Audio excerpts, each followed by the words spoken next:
Yeah, awkward intro. I'm doing it this time. There it is. Yeah, welcome back to another week in cubing. This is honestly, I don't know what number we're on. We've done too many of these. I've been a part of most of them. There's been a lot. But I still don't know. But we're back again with Mike. Hello, Mike. Welcome. Thanks for joining us again. Too easy. You know what? We never check in, Jaden. We never check in. Before we start diving into the cube stuff, we never check in. How are you going? What's been going on in the world of Jaden outside of cubes? What happens outside of cubes? Not much, to be honest. I go back to my apartment and I solve cubes. You know, I play guitar a little bit, but other than that, I mean, it's pretty much go home, cube, sleep, wake up, go to work, cube, go home, cube, sleep, you know. So sounds pretty good. Yeah, it's a pretty simple life. To be honest. How about you? What do you do? Mate, I've just emerged out of the school holidays, so I've got two kids aged, one is 6 and one is 10. Most people will know that already, but I've just been kind of dealing with that, and it's been, since I've come out of the school holidays, I've been a little bit sick, and I've busted my knee, and I've just been a bit of an old man, really, but I'm back, I'm here, I'm alive, and I'm just sort of emerging out of my school holiday stasis, basically, but quite a lot's been going on in cubing, so it's been quite exciting keeping up with it all. And I streamed yesterday, which was cool, and yeah, lots to talk about here. Yeah, there is quite a bit. I know, you know, there's new cubes. We got one kind of major record, and then we have some stuff about the WCA that we want to talk about. Not necessarily sliding, but it was definitely something that was probably made more aware of because of sliding. But just something we're going to talk about. And then a couple of releases, like FTOs and stuff that we're going to talk about. So quite a bit, and hopefully this won't be too long. We're going to try and go through it at a good pace. Yeah, shall we? Would you want to talk about young Teodor first of all, and the 2x2 average? Yeah, let's do that. So I believe he's still the world record holder for single, correct? And I'm gonna check that. Teodor Zajdir. I'm probably butchering the last name terribly, but he got a .97 2x2 average, and that is a continental record for him. And I mean, I think I'm going to keep saying it. Every time someone gets a sub-1 average, it's just crazy. It's like, it's still mind-blowing to me because I remember, you know, back in the day when I first started getting into cubing, anyone who got a sub-1, that was like just a single. Like that was a major moment. And like people would talk about that for like weeks, but now it's like we're doing sub-1 averages, and like, you know, I mean, like even what we're doing right now is like we're briefly covering it. It's like, yeah, he got a sub-1 average. All right, next thing. Another sub-1 just dropped, no big deal. Yeah, it's kind of crazy. I mean, how many? I actually don't know how many sub-1s averages there have been, but I'm just looking up. You're right. Yeah, Teodor's got the .43. Yeah. From 2003, but will he still have the .43? You know, because we're looking different, a little bit different now, okay? Because the .78 that's chilling there, Wang Yiheng might not be sitting there forever as the world record, as the WRC continue their investigation and broaden their investigation into sliding. So right, so who knows? Yeah, I mean, I think. My guess is we'll see the world record single be broken one time before the World Championships. I think it'll break, and it's going to be .42. Like, it's going to be .01. Okay. Like that's my prediction. Who's going to have that? I want to say Zhang Kanani because, you know, USA, but like... the people's champion. Right. I mean, it could. There's a couple of people it really could be. So, I mean, I think I'm just going to go Zhang Kanani. Just, you know, USA pride. Yeah, that makes sense. It's becoming a kind of underdog story for Zayn as well, isn't it? With everything that has happened with Wang Yiheng. Right. I would love to see. Here's what I would love to see. Here's the story arc that I'd like. It's not that I'd love to see. I think Wang Yiheng's .78 is going to go. but I would love to see him come back and get a sub 1 again after doing it. I know he's got one. Right. I know he's got a 0.9 something, doesn't he? But I would love to see. Not that I'd love to see this sounds terrible. I think the 7.8 will get removed, and then I would love to see him just come ripping back, and he's just like, all right. Hold my juice box. Essentially say like I don't need the help. Essentially. Like, I don't need it, mate. I still don't think that anyone is 100% sure whether he did it on purpose or not. I want to give him the benefit of the doubt and say he's a young kid, he's just reaching for the cube as fast as he can, and it either happened on accident or maybe his coaches told him to do it. I don't think it was like, I don't think there was any malicious means behind it. I think it just was something that happened. I don't think so. I don't want to believe that there's anything malicious behind it. I don't like that version of the story. So there we are, young Teodor, young Teddy. I don't know if anyone calls him Teddy, but in my mind, he's just going to be little Teddy. With the what did we say? The 0.97. 97. Yeah. Very cool. Just because you've brought up the idea of the single being beaten before world champs, I think I'm still holding with my totally baseless statement that I made that I believe that the clock single is going to stand for the rest of the year. The 197. Yeah. That was the single from the 24-hour comp, La La Land, right? La La Land 2024. Yeah, Brendan Dunnigan at 2 a.m. or whatever it was, but the 197. I remember people going wild because I was there. Yeah. I was there at the venue. I was like in like a different like area, and I was practicing for another event. But as you said, it was like super early in the morning, and I wasn't expecting any records to be broken. When everyone's kind of like sleep deprived. And so then people just this uproar, and like people are like yelling and shouting, and I'm like, it's 2 a.m. I'm tired. I'm like, just trying to do something else. And I thought it was like, I didn't think it was going to be a world record because, again, who would expect a world record to be broken that that late into a competition? But it was a pretty incredible moment. I've had a lot of pushback from my prediction because I said that 197, that's going to stand. That's going to stand for a minute. That's going to stand for the rest of this year. And people were just like, idiot. People are getting 1.5s at home. Like, look at this guy getting 1.5s. Like, so many comments. And I'm like, well, here we are. It's still not broken. And we only have, we have 2.5 months left, which is not necessarily that long. So... and as we get to the holiday season, there's probably going to be less and less comps as well. So we'll probably have maybe 2 months, maybe less, for people to have the chance to break that world record. And I think you're right. I think it's going to be one of those things where it's going to stand till the end of the year. And then once the kind of holiday season is over and comps start picking back up, I think like pretty early it'll probably get broken. Yeah. Don't get me wrong, I'd love to see it broken. I'd love to be proven. Yeah, absolutely. But my prediction still stands. Right, we've got a ton of hardware to get through. Shall we do that now? And then we'll talk about some WCA stuff at the end? Yeah, absolutely. What do you want to talk about first? There's like you said, quite a few options. Yeah, well, I mean, let's just go. We've got a list here in our notes. Why don't we just start at the top and rip through it? The QiYi Man Designs XT3 V1. Yeah. I went through that pretty comprehensively on my stream yesterday, and there's a video up on my channel about it, going through and translating the Chinese video that was on Bilibili, which was an adventure in poor literal translations by Google Translate. I've had a lot of awesome Chinese speakers in my comments helping me out with some of that stuff, which has been really cool.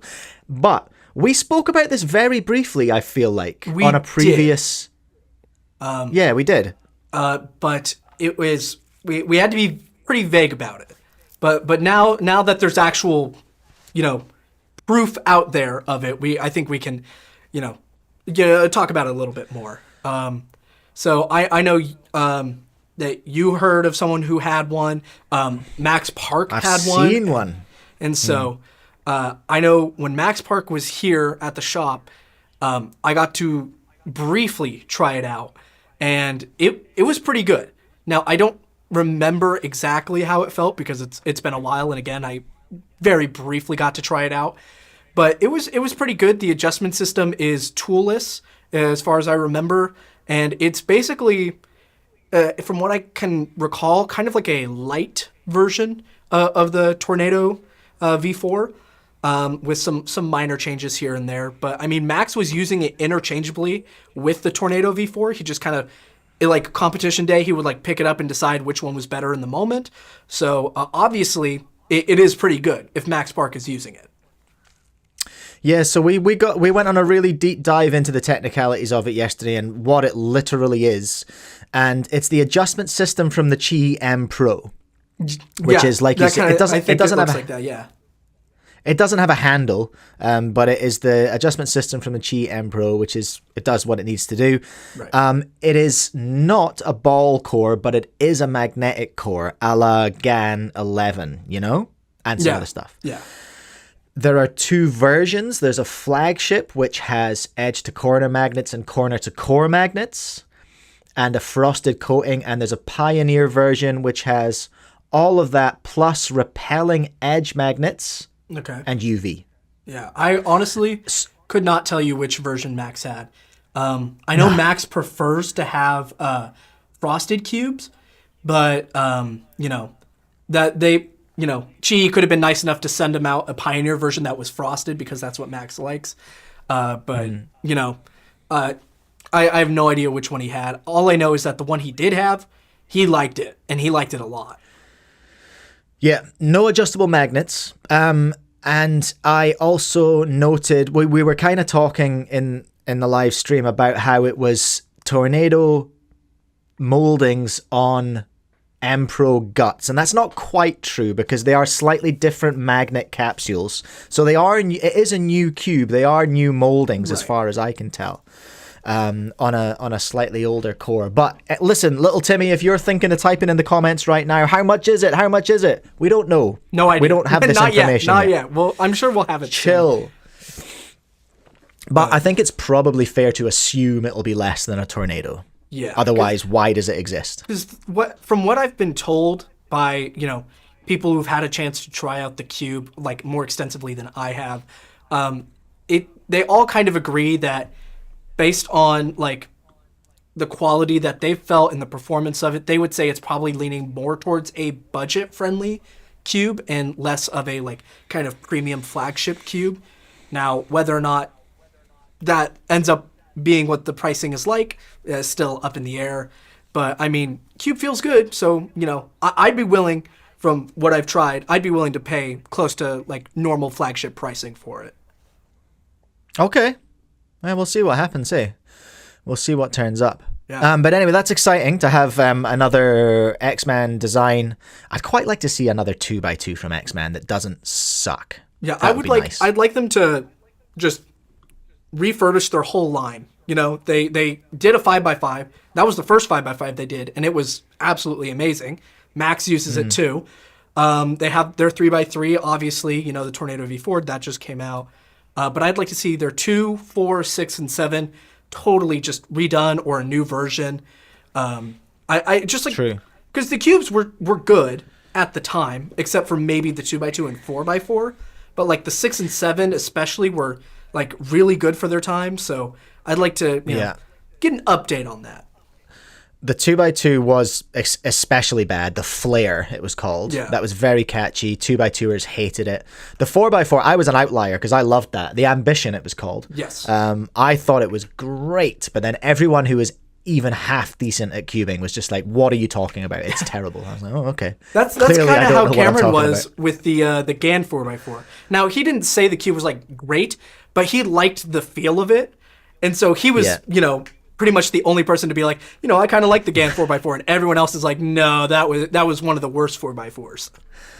Yeah. Well, I think especially that was amplified because the Gan name carries so much weight. That's you true. expect a Gan product to be awesome, and then when it's not awesome, you're doubly harsh on it. But anyway, Exactly. we're getting distracted. Man Design XT3 V1, exciting. We'll look forward to getting some pricing on that. New clock alert. Yeah. New clock alert. It's clock, but blue. Yeah. And a really nice blue. It is a nice blue. I, however, would have liked a nice, maybe like foresty green or like phthalo green. I would like that. Okay. A bit more. I'm a bigger fan of green, obviously. Yeah. But you know, we have that. I We think have that in blue looks common. That's nice. my favorite color. Like that's my go-to color is green as well. So I hear you. I do hear you on that. A green clock would be pretty special. Yeah. I know. I'm pretty sure that this is not a V2. A lot of people have been calling it QiYi Clock V2, which from the post they made on Instagram, QiYi never said V2. It's just clock blue. So I think there is minor improvements like what they did with the limited edition, where they added the stronger magnet rings like around the pins and stuff. So there are some slight improvements, but it's not like they're making a new clock. It's not the V2. It's just slight improvement and in the color blue. And I actually reached out to them on Instagram and I went like, hey, are there going to be other colors? What did I say? I was like, oh, are there going to be more color options or is this the only one? And all they said was color option. So I don't know if that means there's going to be more color options or if they kind of got confused with what I said. But I don't know. I interpret that how you will. But me personally, again, I would like to have a green one. They did a post ages ago where there was 19 different colorways, 2 tiles on Instagram with all these colors, and I was like, oh, hype! Are they going to bring out all of these? No way! And I think there was a green one in there, and there was a black and neon pink one or something. There was some really cool colorways. Yeah. There was a lot of interesting combinations there. Yeah, there were some that were just totally impractical. Like how am I see? I'd be like your grandma using your phone, kind of like, right. Oh, what am I looking at here? But in terms of the V2 stuff, my understanding is that the blue one is the same as the pink one.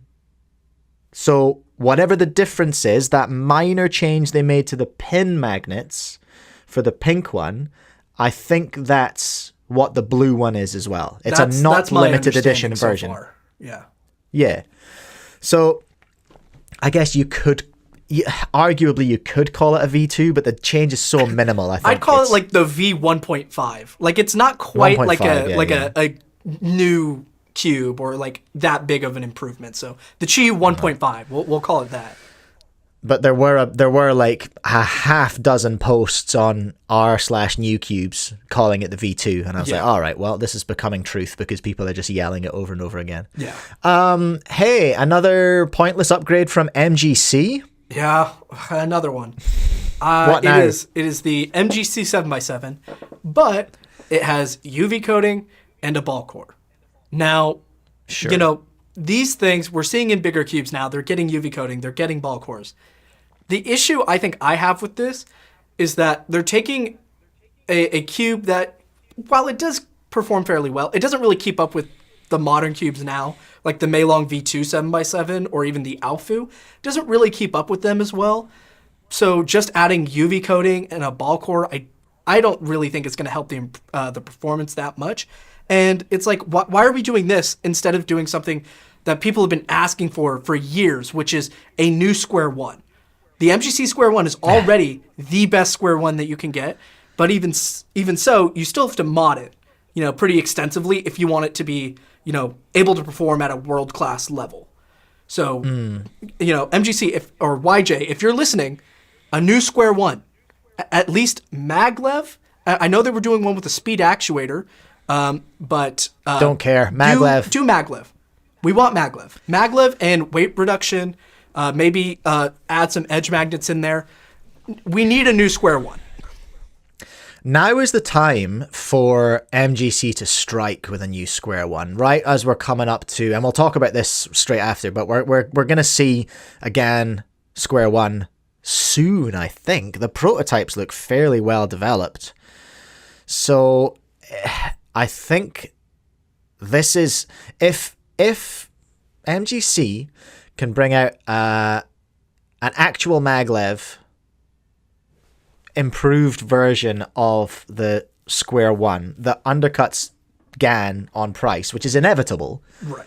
Then that's their opportunity to kind of bury the Gan Sq-1 before it even exists potentially. Yeah, and I mean I'm all for new Square-1 hardware from any brand, as long as it's good. But like you said, this would be a perfect opportunity for YJ to, give into the, what people want, the community demand, and then make an amazing Square-1 that, totally destroys any opposition. So, yeah. I mean, again, people have been asking for it for years. It's something that I think as soon as YJ does it, it's going to be instant success. Yeah, I'd say so. So, staying on Square-1, Gan. What do we actually know about the Gan Sq-1? What do we know today more than we did a month ago? We know kind of what the internals look like, more the adjustment part of it, which that's new. There's an adjustment system for it. I don't think we've ever seen that other than just, a screw and spring or, screw and maglev if you modded it yourself. But there's an actual, it seems like tension and I guess center travel kind of is sort of right. Not really. So. That's exactly what I was speculating about on stream yesterday, because Chris Mills, when he went to SSL, went to the GAN factory, I had him on the show when he talked about a dual adjustment system, having seen one, and then in his vlog that he did, which is very excellent and you should go and watch, by the way, shout out, he had some video of the internals, and we had a good close look at that yesterday, and it's definitely a dual adjustment system. Yeah. But what those dual adjustments are is in question. But some of the squanners who were in my chat did suggest that because a Square-1's always had a screw and a spring, right? Mm-hmm. Or has it just had a screw? No, it's a screw and a spring. Yeah. So it has been essentially adjusting distance and tension already. It's just that the Gan Sq-1 looks to be putting the step-by-step process onto that. It looks like it's going to be more like the like a screwless. System. So everything's going to have a very specific adjustment setting for it, and it's not going to be fine tuning like you would with a screw. I think I would like to see the core. I would like to see what it's made of, because I worry about just core snappage, which seems to be one of the major issues with the MGC. Yeah. Two reasons I get returns on MGC Square-1s is because people are fat-handed when they're trying to change the tiles and they've just mashed it all to bits and wrecked it. Or they've snapped the core or threaded the core. Yeah. So I do, if I'm picturing, picture a GAN core off a 3x3 and that adjustment system stuck to it. I don't like imagining that thin little rod of plastic in the middle of a Square-1. Right. I think it needs to be a little thicker. It's got to be something more durable. It's got to be especially thicker since on Square-1 is essentially the biggest point of concern if you're using a really thin, I guess rod would be, it's going to snap real easily, especially if you're doing really fast slice turns. You have both of your hands pretty much turning opposite directions, and that's inevitably it's going to cause it to snap. But one lockup and you're done. But yeah, I know Gan is known for being a bit more on the kind of more square, blockier feel of things. So I wouldn't be surprised if there's going to be a lot of catching, which could lead inevitably to it snapping more frequently. Yeah, well, I mean, watching Chris's vlog, we saw little Bowfang shredding fairly competently on it, and it seemed to be moving really nicely, and he's not a fan of the puzzle. He's not a fan of Square-1, but still fairly proficient, and he was doing okay.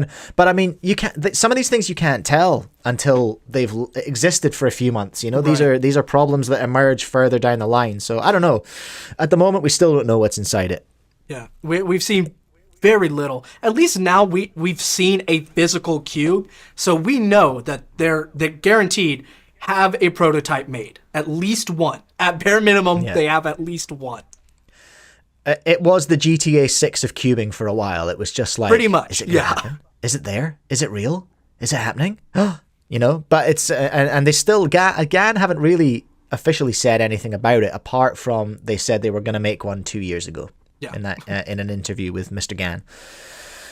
So anyway, that's Gan Sq-1. Do you want to talk about the Gan 15 briefly? Yeah.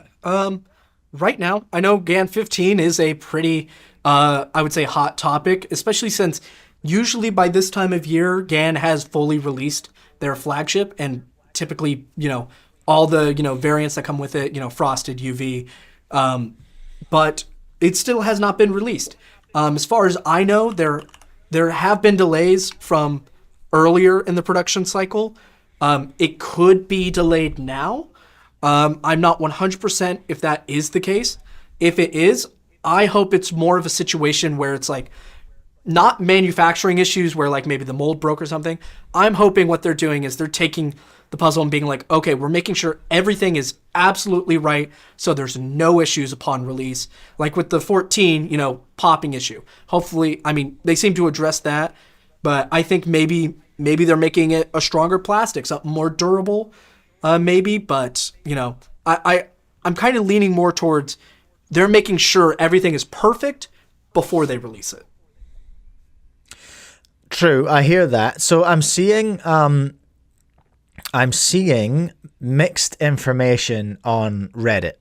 Right. Because I've seen there is a post on there. There's multiple posts on there of people going, yay, my Gan 15's moving now, yay, it's moving, they're shipping, and that's, I think, must be from Gan themselves. But there's also a post from Gan themselves, which is saying the title of it 4 days ago is Gan 15 delayed to October 31st, which I have not had information about from my supplier. So if you've pre-ordered from me, we're good. Those are coming. But it's the little image that I'm looking at has, due to the large number of orders exceeding our production capacity and being unable to meet all orders, this flagship product will remain on pre-order until the 31st of October. We will ship out the orders that have been placed in sequence. Please kindly wait. So I think maybe they're hedging their bets there. It sounds like maybe the Gan factory is, because there's demand from people like you and I in retailers, we've monopolized a bit of the supply, and the Gan retail side, they seem to be running out because there's people ordering from there in advance. So it seems like the demand is so high, or they didn't expect it to be so high, so they're just running behind on production. So they're just trying to get it out as quickly as possible, and trying to keep up with everything. But I think to say that the Gan 15 globally is delayed to October 31st is untrue, but certainly it's true on the Gan website specifically. Right. So that sounds like that's about what I can work out from that. So don't panic, everyone, all right? Don't start hoarding Gan cubes. It's all good. It is coming. I think it'll be here at some point. It will be here. QiYi. Yeah, we got a couple. Actually, yeah. Let's go into QiYi. So first of all, I know we've all been waiting for it. Never mind your Gan Sq-1, never mind your Gan 15. Forget about your blue clock. What we need is a magnetic 9x9, isn't it? That's what we all been looking for. Diansheng made one, but that wasn't enough. We need another one. No, we need a competition. Yeah. So yeah, QiYi, it looks, I tell you what, I'm looking at a picture of it right now, and the form factor of it looks very small. It is. It's smaller than the Diansheng 9x9. Okay. Yes. Have you seen one? Have you got one? We do have a sample of one. Yes. Okay. I have tried it out. I've done one solve on it. It is very similar to the Diansheng. Now that's not to say that they've totally just knocked off the design. I think it's just that both the Diansheng and the QiYi 9x9s, the magnetic ones, they're compact cubes, they're magnetic, they're meant to turn fairly well. I think it's just kind of inevitable that they're going to have a somewhat similar feel. But I will say I haven't had a chance to lube it or even set it up. I'm not super big into doing 9x9 solves, as I think most people are. So I think out of the box it performs fairly well. I didn't have any issues with popping, but then again, I'm not turning super, super fast. Yeah, true. I'm the same with big cubes. I really like my 11x11. It's a really good big cube for me. What I'll do is I'll take it on, if I'm ever on a plane ride that's of any decent length, I'll take that with me and I'll noodle away on my 11x11 while I'm listening to an audiobook or something. That's my jam. That's where I like to be. Yeah. But I can see myself enjoying a half decent little 9x9 though. Yeah. I can see myself having fun with that. Depends. Have you got a price on it? Not currently. Okay. Well, that remains to be seen. Also from QiYi, we have a new, I think have used it, a new FTO, right? Yes, we have the QiYi FTO, which... So I guess we can talk about two FTOs at the same time, right? There's the QiYi and the DaYan have both kind of landed at about the same time. Yeah, I was surprised because I know pretty shortly after DaYan released their version of the FTO, pretty quickly DaYan and QiYi both said, yeah, we're making them. Like, we have ones. They, people saw pictures of prototypes of them pretty quickly. But DaYan's, I felt like, had just more information on it. And when the DaYan came out, I was like, oh, we're probably going to have another, month and a half to maybe 3 months before the QiYi FTO comes out, just because I hadn't heard, anything on it. And I think within, maybe a couple of weeks of having the DaYan FTO, we got a sample of the QiYi FTO. So I was really impressed. They got it out at a pretty timely manner, and it performs really well. I was surprised. It performs better than the DaYan 100%. It does not pop. The corner cutting is fairly decent. I will say it feels like a QiYi budget cube, So it's not like the, it's not like the DaYan, which I think is just going to be undisputably, till the end of the year at least, the best FTO that you can get. But I mean, it's pretty good. Right. And I will say, there's one thing that I like about the QiYi FTO more than any of the other ones, and it's the shades of the colors, specifically purple and blue. Now, I brought both the DaYan and the QiYi one here to try and show this off. I don't know how well it'll turn out on camera. But specifically, when I have a case where I need to swap two triangles, specifically purple and blue, what happens is I look pretty quickly to the sides to see if, I need to swap triangles. And, depending on the lighting, sometimes purple can look like blue and blue could look like purple. So sometimes it looks like it's solved. And then obviously if it's not solved, it's a DNF. But on the QiYi one, the shades contrast significantly better. And I think that's mainly due to the fact... I can see that on here. I can already see that from where I'm sitting. That's incredible. Yeah. That purple I'm pretty sure it's the purple is lighter. And we did film a DaYan review. And in the review, I said, please make it pink.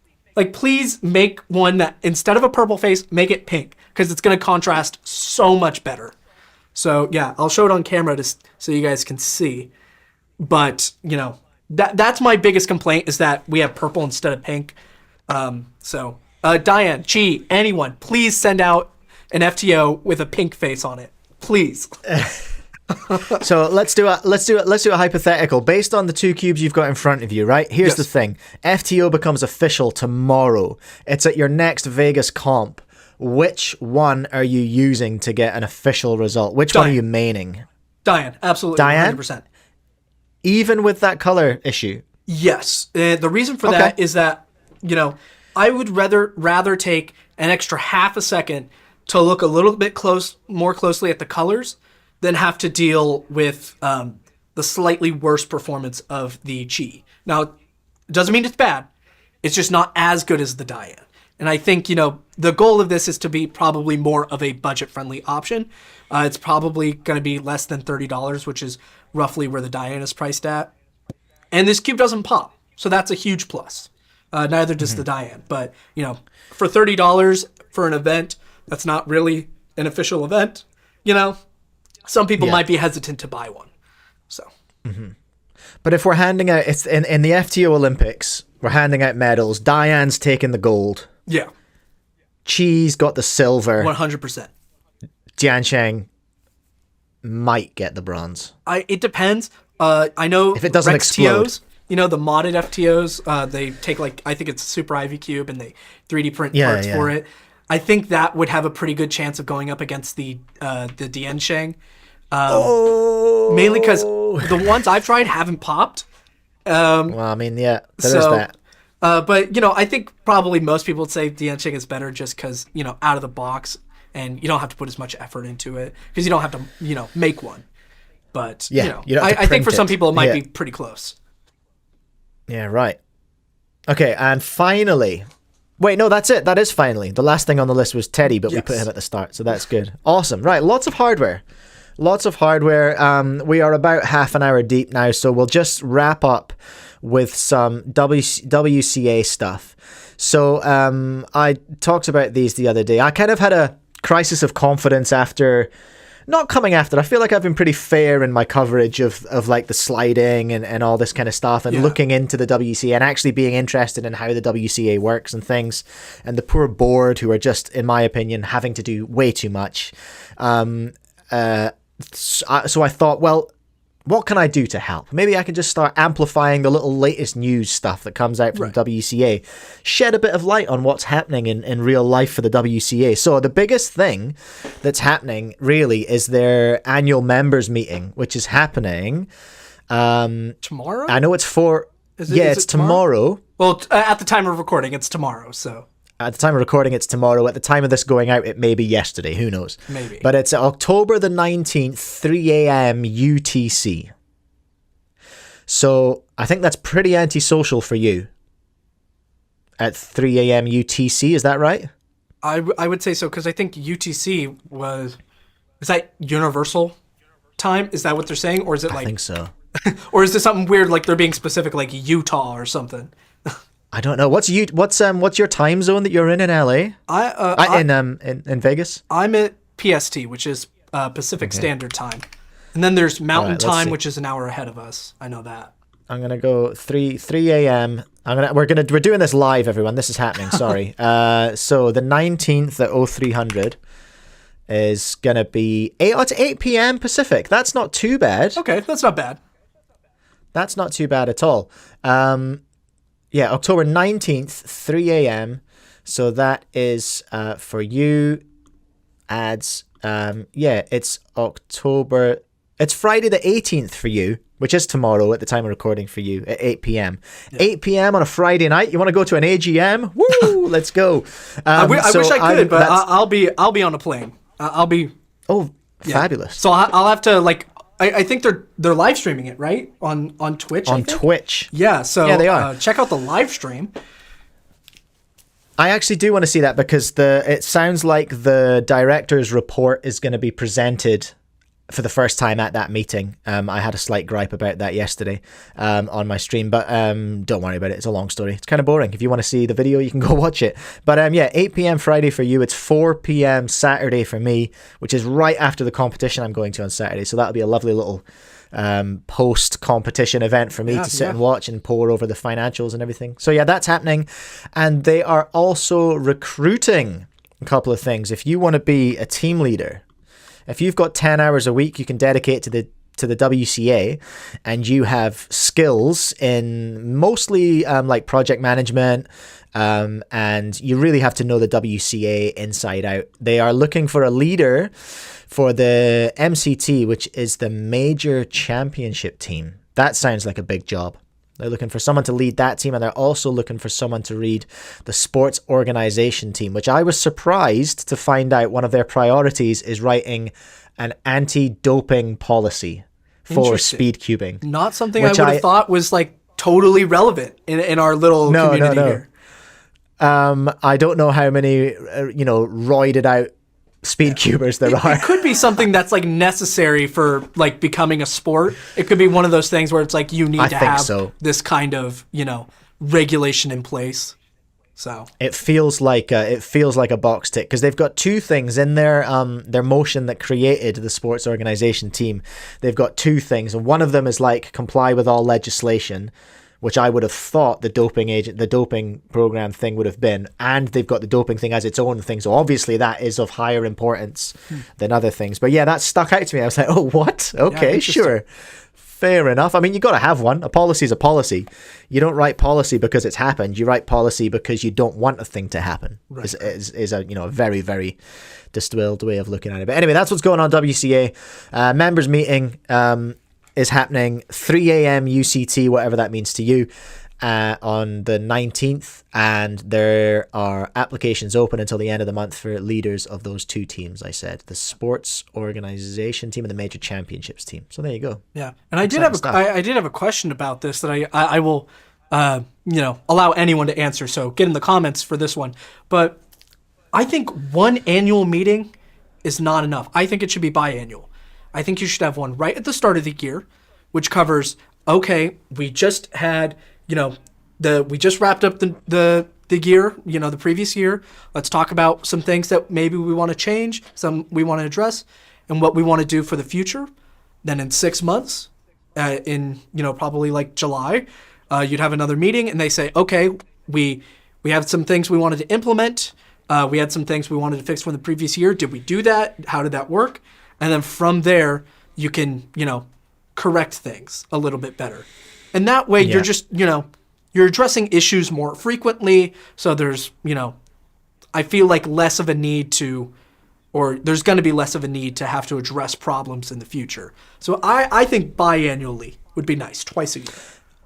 I am going to agree with you, but I'm going to do it in a way that validates my own opinion, Jaden. So that's what we're going to do right now. So, because my major concern with the WCA is I really think they need someone in a CEO role. They need a chief exec who is running the operations of the WCA. And what that would do is essentially you would come to, this is some big dad stuff, all right? You would come down to a traditional board and operations structure where the board has the AGM, does all the procedural stuff that it needs to do to report on the previous year and present the vision for the next year.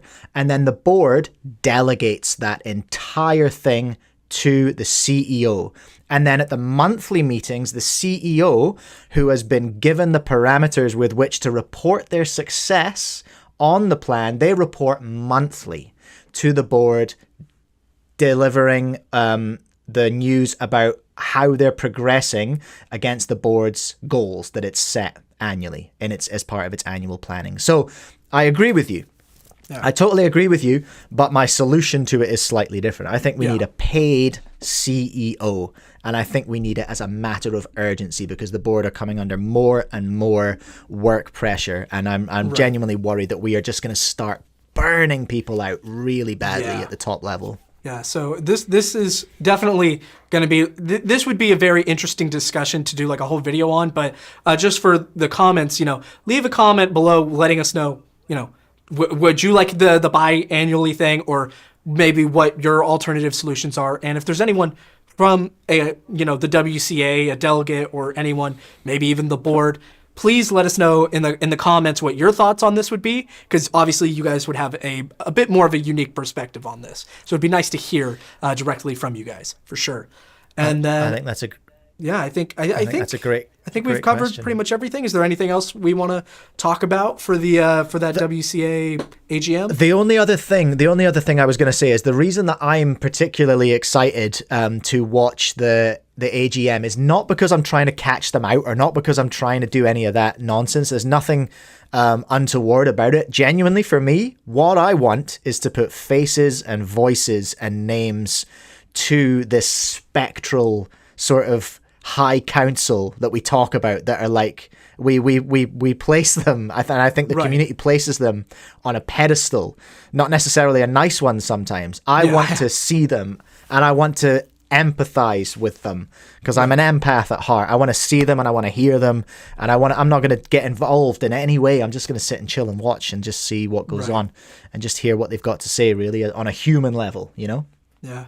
I mean, it would be nice to kind of see, especially hear them be able to talk about their thoughts and kind of understand a little bit better, their thought process on certain things and how they view certain issues or policies and stuff. I think that's really interesting because, the most we've gotten so far is usually it's one member from a certain group usually speaks for everyone in that group. And, obviously that doesn't, give us a clear insight to how everyone thinks, So that would definitely be interesting for sure. Yeah, definitely. Yeah. You're right. I could yap about that all day, but we should probably wrap it up because I think we're about 40 minutes deep now. I do have one question I do want to ask, and this one's a little bit more lighthearted. But I saw this the other day on Cubics Friends, a Facebook group, and someone had asked the question, I'm gonna try and summarize the question because I don't remember exactly word for word what it was, but essentially it was do you listen to anything while you cube, or do you have stuff in the background? Do you watch YouTube videos? Do you have music going on? Whatnot. And I saw, and I was surprised by this, there is a pretty good chunk of people that like refuse to have any sort of background noise. Nothing. Like no YouTube video, no music, no like show playing in the background. Like some people are like religiously subscribed to the idea of just having it be mostly or completely silent, which was surprising to me. So I wanted to know, like, what do you do when you're cubing? You know, like for me, I throw on a YouTube video or something, or I put on music, you know, I listen to like classic rock, you know, it really gets me in the zone. But yeah, like Mike, what do you do when you're just casually cubing like that? First of all, personally for me, the idea of practicing anything in silence is insane, and I cannot understand it. I mean, we're both musicians, so we both kind of, you know, we're both of that field. But as someone who's, you know, slightly neurodivergent as well, I've always got something happening, whether it's a podcast or whether it's, I swing wildly between music genres. Sometimes I'll have like big favorites of mine are I'll have liquid drum and bass playlists on. That's really get stuff done music. I listen to a lot of deathcore, like really gnarly metal. It's like incomprehensible. I can't have lyrics that I can understand. I can't deal with lyrics. That's too stimulating. You know what I mean? Wow. But somehow deathcore is like a white noise, and I'm like, oh, okay, I'm typing, I'm practicing. I've also gotten really into, this is the one that's happening right now because I'm in another Warhammer arc in my life. I listen to like Warhammer 40,000 lore videos. Interesting. And they're like an hour and a half long, and sometimes they're in playlists of like 20 videos. Yeah. And someone's just yapping about Chaos Space Marines or some really gnarly sub-genre of some faction somewhere. And it's like, you don't, I'm not really listening. It's just there as noise. And I'm like, okay, yeah, sure. Yeah, you know, I'll dip in and out of that. Interesting, yeah. So I like, again, to me, like you said, like having nothing, you know, complete silence would drive me insane, really. Yeah. Like even when I'm doing work here, I always have some sort of music playing or like a podcast, just something happening. You know, it kind of helps me focus. Now, I may be a little bit different because I will listen to songs with lyrics while I do blindfolded songs. And most people would say that would be too distracting for them. I don't know. I'm so used to everything having words and stuff that I feel like I can tune it out, and I feel like it helps me a little bit more because I don't wear earmuffs at all when I compete in blindfolded. So for me, it's almost like training to block out any noise I hear.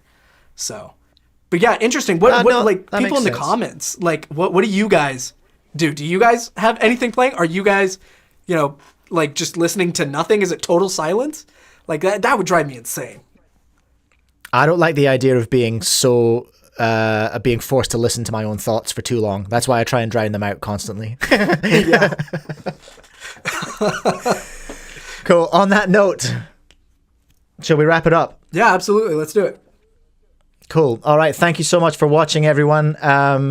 We will be back in some formation next week. Go ahead and pre-order all the things that are on pre-order right now. I guess there's so much stuff coming out at the moment. Like, it's a pretty exciting time in hardware. And yeah, have a great week, and we will catch you on the other side. Yeah. All right. I'll see you guys next time. Take care. Bye.